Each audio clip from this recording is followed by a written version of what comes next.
الحمد للہ وکفی والصلاة والسلام علی من لا نبی بعدہ اعوذ باللہ من الشیطان الرجیم بسم اللہ الرحمن الرحیم۔ الحمدللہ کل ہم نے چھٹے سپارے کی تلاوت بھی سماعت کی تھی اور اس کے کچھ مضامین ہم نے سمجھنے کی کوشش کی تھی۔ آج 7واں سپارہ ہے اور میں آپ کو بتا چکا ہوں کہ قرآن مجید کا ایک حصہ دوسرے حصے کی خود تفسیر بیان کرتا ہے۔ چھٹا سپارہ جس بات پہ ختم ہوا تھا وہ یہ ہوا تھا کہ ویسے تو اللہ رب العالمین نے ایک آپ کو اصول اور ہمیں بتا دیا ہے کہ یہود اور نصارہ کبھی بھی آپ کے دوست نہیں ہو سکتے، یہ تو قانون ہے۔ وَلَن تَرْضَىٰ عَنْكَ الْيَهُودُ وَلَا النَّصَارَىٰ حَتَّىٰ تَتَّبِعَ مِلَّتَهُمْ، لیکن اگر تقابل کیا جائے کہ تاریخ کے اندر دیکھا جائے کہ کون اسلام کی دعوت سے زیادہ متاثر ہوا ہے یا اسلام کے قریب رہا ہے تو اس اعتبار سے یہودیوں کے مقابلے میں عیسائی جو ہے وہ زیادہ قریب رہے ہیں۔ اس کی وجہ اللہ نے بتائی چھٹے سپارے کے آخر میں کہ ان میں حق بات کرنے والے ان کے راہب موجود ہیں، عالم موجود ہیں ابھی، اس وجہ سے وہ جو ہے حق بات بتاتے ہیں اور ان کے اندر ایک گنجائش موجود ہے کہ وہ اسلام کے قریب آ جائیں۔ اور آپ کو تاریخ میں یہ مثال ورقہ بن نوفل جو حضرت خدیجہ رضی اللہ تعالی عنہ کا رشتہ دار اور جو ہے چچا زاد جو ہے بھائی تھا، اس کی مثال ملتی ہے۔ بحیرہ راہب کی آپ کے سامنے مثال موجود ہے۔ 7واں سپارہ اس اعتبار سے شروع ہو رہا ہے کہ اللہ فرما رہے ہیں وَإِذَا سَمِعُوا مَا أُنزِلَ إِلَى الرَّسُولِ تَرَىٰ أَعْيُنَهُمْ تَفِيضُ مِنَ الدَّمْعِ۔ اب ان عیسائیوں میں سے جب ان کے پاس کچھ ایسے لوگوں کے پاس اللہ کا کلام پہنچتا ہے تو آپ دیکھیں گے جب یہ اللہ کا کلام سنتے ہیں، قرآن سنتے ہیں تو ان کی آنکھیں جو ہے بہنے لگتی ہیں اور یہ رونے لگتے ہیں کیونکہ وہ حق پہچان گئے۔ اس کی ایک مثال جو ہے مفسرین نے نجاشی کے حوالے سے بیان کی ہے کہ مکی دور کے اندر جب مسلمانوں نے حبشہ کی طرف ہجرت کی تھی اور کفار جو ہے ان کو لینے کے لیے واپس وہاں پر پہنچے تھے ابو سفیان کی سربراہی میں، اور آخری جو کلام ہوا تھا حضرت جعفر طیار رضی اللہ تعالیٰ عنہ جو حضرت علی رضی اللہ تعالیٰ عنہ کے بھائی تھے ان کے ساتھ نجاشی کا، تو نجاشی نے جب پوچھا کہ آپ کیا کہتے ہیں کہ عیسیٰ علیہ السلام کے بارے میں، تو پہلے خطبے میں تو حضرت جعفر طیار نے سورہ مریم کی تلاوت کر کے سنائی تھی، اور دوسری مرتبہ میں جب یہ سوال کیا گیا تو حضرت جعفر طیار رضی اللہ تعالیٰ عنہ نے فرمایا تھا کہ عیسیٰ علیہ السلام ہمارے عقیدے کے مطابق اللہ کی روح ہے، اللہ کا کلمہ ہے، اللہ کے رسول ہیں، اور اس سے زیادہ جو ہے جو عیسائیوں نے اپنا عقیدہ بنا لیا ایسا کچھ بھی نہیں ہے۔ تو نجاشی نے اس موقع پہ تنکا وہاں سے اٹھایا اور کہا کہ جو تم نے کہا ہے اس سے زیادہ عیسیٰ علیہ السلام اور کچھ بھی نہیں ہے۔ اور اس کے بعد جب 6 ہجری میں اللہ کے رسول صلی اللہ علیہ وسلم نے خطوط لکھے تھے بادشاہوں کو، تو نجاشی کو جب لکھا تھا تو روایت میں آتا ہے جب انہوں نے جو ہے کھول کر پڑھا تو وہ جو ہے قرآن کی آیات اور اللہ کے رسول کا پیغام دیکھ کر اس کی آنکھوں سے جو ہے آنسو بہنے لگے۔ تو یہ جو ہے ایک تو یہ نشانی۔ اس کے بعد جو ہے اللہ رب العالمین نے سورۃ المائدہ کے اندر، کیونکہ یہ سورۃ المائدہ چل رہی ہے، اور سورۃ المائدہ کے اندر اللہ رب العالمین نے آخری جو حکم ہے شراب کے حوالے سے، شراب کی حرمت کے حوالے سے، وہ اس میں نازل فرما دیا کہ انما الخمر والمیسر والانصاب والازلام رجس من عمل الشیطان، یہ سب کے سب گندگی ہیں، شیطان کی گندگی ہے۔ فاجتنبوا، اس جوئے کو، اس شراب کو، یہ تیروں کو تقسیم کرنے کو، یہ ساری چیزوں کو کیا کر دو، اب چھوڑ دو۔ اور آگے اللہ نے یہ بھی کہا فہل انتم منتہون، تم میری بات سن کر، میرا حکم سن کے مانو گے یا نہیں مانو گے؟ اس طریقے کے الفاظ اللہ رب العالمین نے، اور صحابہ کے بارے میں آتا ہے جیسے ہی حکم آیا منہ کے اندر جو کچھ تھا وہ جو ہے انہوں نے باہر نکال دیا۔ پہنچے اللہ کے رسول کے پاس پریشان ہو کے، اے اللہ کے رسول صلی اللہ علیہ وسلم جو ہم پہلے پی چکے ہیں کیا اس پر ہماری باس پرس ہوگی؟ تو اللہ رب العالمین نے اس کے اندر فرمایا ہے سورۃ المائدہ میں کہ جو پہلے یہ کھا چکے ہیں یا استعمال کر چکے ہیں اور اب جو ہے توبہ کر لی ہے، تو اب اللہ رب العالمین جو ہے ان سے باز پرس نہیں فرمائیں گے، بلکہ ان کے گناہوں کو اللہ رب العالمین نے جو کر چکے ہیں وہ معاف کر دیا۔ لیکن ان کا احساس تھا، احکام نازل نہیں ہوئے تھے، لیکن جب حکم نازل ہو گیا تو یہ جو ہے صحابہ کا احساس۔ اور اس کے بعد جو ہے قسم کے حوالے سے اللہ نے جو ہے بتایا کہ ویسے تو یہ جو تم جو ہے چھوٹی چھوٹی باتوں پر قسمیں کھاتے رہتے ہو، ایک تو یہ گناہگار کرنے والی چیز ہے، یمین غموس کہتے ہیں گناہ کے اندر مبتلا کر دینا، یہ بار بار جو ہے ہر بات پہ قسم کھانا، اور اللہ رب العالمین اس بات پہ جو ہے کوئی جو ہے اس پر سختی نہیں فرماتے، اس پر تمہارے اوپر کفارہ نہیں ہوتا کہ میں نے یہ کر دیا میں قسم کھا لوں۔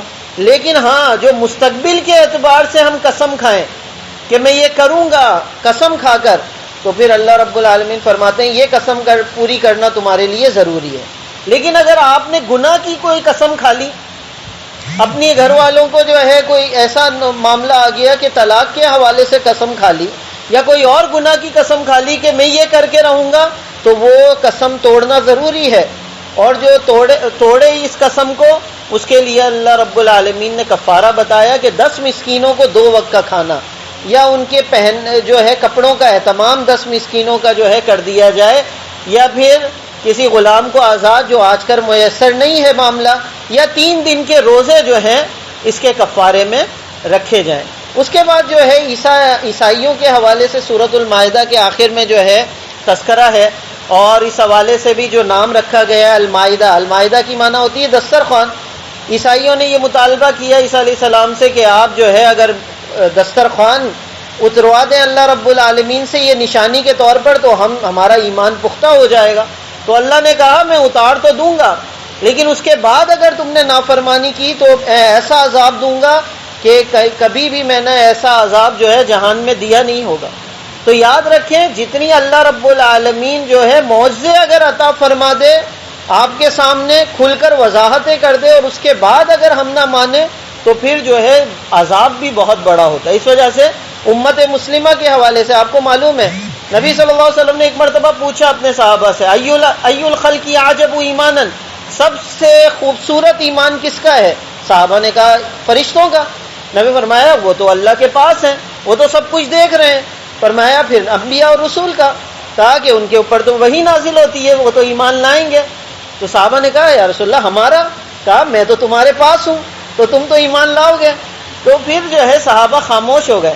نبی صلی اللہ علیہ وسلم نے فرمایا سب سے خوبصورت ایمان ان لوگوں کا ہوگا جنہوں نے مجھے تو نہیں دیکھا ہوگا، لیکن ان کے پاس میرا پیغام گیا ہوگا قرآن اور سنت کی روشنی میں، اور وہ ان کو پڑھیں گے اور ایمان لے کر آ جائیں گے۔ یہ سب سے خوبصورت ایمان والے ہیں۔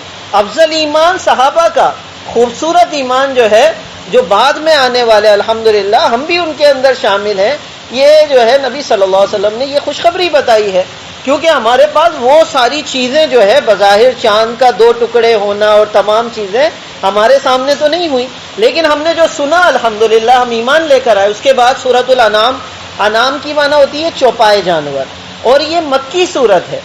ابھی تک آپ نے سورۃ البقرہ، سورۃ آل عمران، سورۃ النساء، سورۃ المائدہ، یہ سب بڑی صورتیں مدنی صورتیں تھیں، اور اس اعتبار سے ان کے اندر مخاطبین کون تھے؟ مسلمان تھے جن کے اوپر احکامات نازل ہو رہے تھے، یا عیسائی اور یہودی تھے جو مدینے کے رہنے والے تھے۔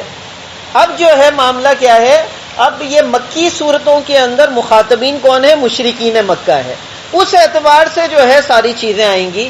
اس کے اندر اللہ رب العالمین کی توحید اللہ نے شروع میں فرما دیا کہ دیکھو اللہ رب العالمین نے کیا پیدا کیا ہے، آسمان اور زمین کو پیدا کیا، دن اور رات کو پیدا کیا، لیکن آپ دیکھو کہ یہ لوگ جو ہیں پھر بھی اللہ کے ساتھ شریک کرتے ہیں۔ اتنی نشانیوں کے باوجود اللہ کو شریک کرنا، اللہ فرماتے ہیں کہ یہ چاہتے ہیں کہ کوئی فرشتہ نازل ہو جائے، وہ ان کو دیکھ کر ہم ایمان لائیں گے۔ تو اللہ نے فرمایا اگر فرشتے کو بھی بھیجیں گے تو ہم انسانی روپ میں بھیجیں گے، فرشتے کے روپ میں آئیں گے تو یہ کہیں گے کہ فرشتہ تو ہمارے لیے مثال نہیں بن سکتا، آئیڈیل نہیں بن سکتا۔ اگر انسانی روپ میں بھیجیں گے تو پھر یہ کہیں گے یہ تو انسان ہے ہماری طرح کا۔ تو حقیقت میں یہ لوگ کیا نہیں چاہتے؟ ایمان لانا نہیں چاہتے۔ پھر ایک مطالبہ ان کا آ گیا کہ ہم تو اللہ کو جو ہے خود دیکھنا چاہتے ہیں، پھر جو ہے نعوذ باللہ اللہ ہمیں کہے تو ہم ایمان لائیں گے۔ تو اللہ نے فرمایا کہ اللہ رب العالمین کسی کی نظروں میں نہیں آ سکتا۔ اللہ رب العالمین لا تدرکہ الابصار وہو یدرک الابصار، اللہ رب العالمین سب کو دیکھ سکتا ہے۔ نظریں جو ہیں، انسانی نظریں اتنی ہیں، وہ نہیں ہے کہ وہ اللہ رب العالمین کا ادراک کر سکیں۔ وہو اللطیف الخبیر۔ اس کے بعد جو ہے اللہ رب العالمین نے اپنی نشانیاں بتائیں۔ دیکھو ان اللہ فالق الحب والنوا، اللہ رب العالمین دانے سے جو ہے تناور درخت پیدا کر دیتا ہے، مردے سے زندہ کو، زندہ سے مردے کو نکال دیتا ہے۔ فالق الاصباح، صبح کو پیدا کر دیتا ہے۔ یہ رات کا اندھیرا ہے، اچانک آپ دیکھیں گے صبح پھوٹ گئی۔ یہ کیا ایک قانون ہے، کس طریقے سے ایک فطرتی نظام ہے جو مسلسل چل رہا ہے۔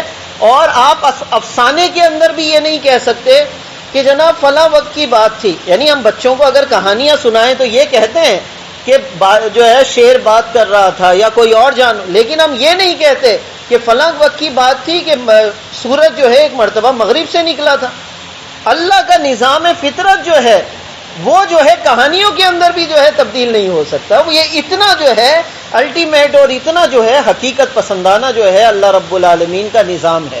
اس کے بعد جو ہے اللہ رب العالمین نے فرمایا دیکھو تم اپنی فکر کرو، علیکم انفسکم، اپنی فکر کیا کرو۔ جو گمراہ لوگ ہیں وہ کبھی بھی تمہیں جو ہے نقصان نہیں پہنچا سکتے اگر تم جو ہے ہدایت پر موجود ہو۔ تمہارے پاس قرآن ہے، تمہارے پاس ہدایت ہے، تو یہ مت سمجھو کہ جو ہے جو گمراہ لوگ ہیں وہ آسانی سے تمہیں جو ہے گمراہ کر دیں، بلکہ اگر تم ہدایت پر ہو تو پھر کوئی تمہیں نقصان نہیں دے سکتا۔ اس کے بعد بھی اللہ رب العالمین کی جو ہے کئی ایک نشانیاں سورۃ الانعام کے اندر اور اس کائنات کے حوالے سے، آسمان اور زمین کی پیدائش کے حوالے سے اللہ رب العالمین نے بیان کی ہے۔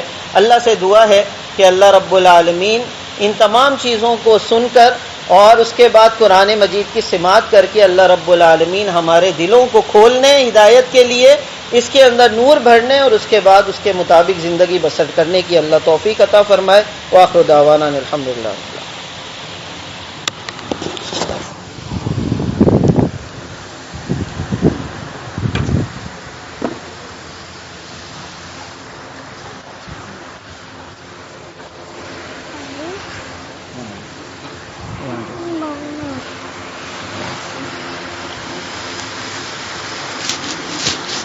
برادر